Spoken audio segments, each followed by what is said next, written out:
Dadu?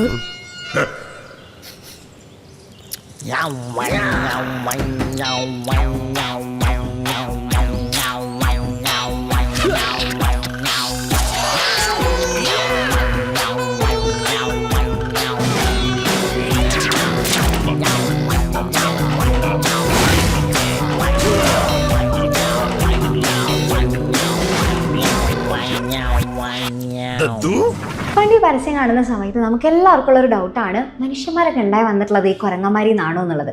പക്ഷെ അങ്ങനെയല്ല എന്നുള്ളത് ഇപ്പം നമുക്കറിയാം അല്ലേ. ഇപ്പം സംഭവം എത്രയുള്ളൂ, മനുഷ്യന്മാരായാലും കുരങ്ങന്മാരായാലും നമുക്ക് എല്ലാവർക്കും ഉള്ളത് ഒരു കോമൺ ആൻസിസ്റ്റർ ആണ്. ഈ കോമൺ ആൻസിസ്റ്ററിനെയാണ് നമ്മൾ പ്രൈമേറ്റ്സ് എന്ന് വിളിക്കുക. ഈ പ്രൈമേറ്റ്സിന് കുറച്ച് ചേഞ്ചസ് ഒക്കെ വന്ന സമയത്താണ് അവർ ആന്ത്രോപോയിഡ് എന്നുള്ള വിഭാഗമായിട്ട് മാറുന്നത്.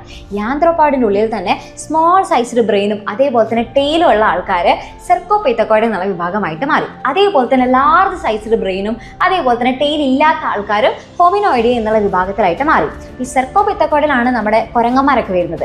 അതേപോലെ തന്നെ ഹോമിനോയിഡിലാണ് നമ്മുടെ ഗിബ്ബൺ, ഒറാങ്ങുട്ടാൻ, അതേപോലെ ഗോറില്ല, ചിമ്പാൻസി, ഹ്യൂമൻ ബീങ്സ് ഇവരെല്ലാവരും വരുന്നത് ഹോമിനോയിഡ് എന്നുള്ള വിഭാഗത്തിലാണ്. അപ്പോൾ അതിൽ നിന്ന് തന്നെ മനസ്സിലായല്ലോ, അവിടെ തന്നെ രണ്ടുപേരും തമ്മിൽ തിരിഞ്ഞു അല്ലേ. അതായത് ഒരിക്കലും കുരങ്ങന്മാരിൽ നിന്നല്ല നമ്മുടെ മനുഷ്യന്മാരുണ്ടായിട്ടുള്ളത്. പിന്നെ മനുഷ്യന്മാരോട് ഏറ്റവും അടുത്ത് കിടക്കുന്ന ഈ കൂട്ടത്തിൽ ആരാണ് ചോദിക്കുകയാണെന്നുണ്ടെങ്കിൽ നമുക്ക് വേണമെന്നുണ്ടെങ്കിൽ ചിമ്പാൻസിനെ ആയിരിക്കും പറയാനായിട്ടുള്ള ഏറ്റവും കൂടുതൽ സാധ്യത. ഓക്കെ, അപ്പോൾ ഒരു കാര്യം മനസ്സിലാക്കുക, മനുഷ്യന്മാരൊപ്പം ഉണ്ടായിട്ടുള്ളത് കുരങ്ങന്മാരിൽ നിന്നല്ല, അവർ വേറെ തന്നെ ഒരു ഗ്രൂപ്പായിട്ടുണ്ട്, സെർക്കോപീത്തക്കോയിഡ് എന്നുള്ള വിഭാഗമായിട്ട് മാറിയിട്ടുണ്ട്. നമുക്ക് എല്ലാവർക്കും ഉള്ളത് ഒരു കോമൺ ആൻസിസ്റ്റർ ആണ്, അവരുടെ പേരാണ് പ്രൈമേറ്റ്സ്.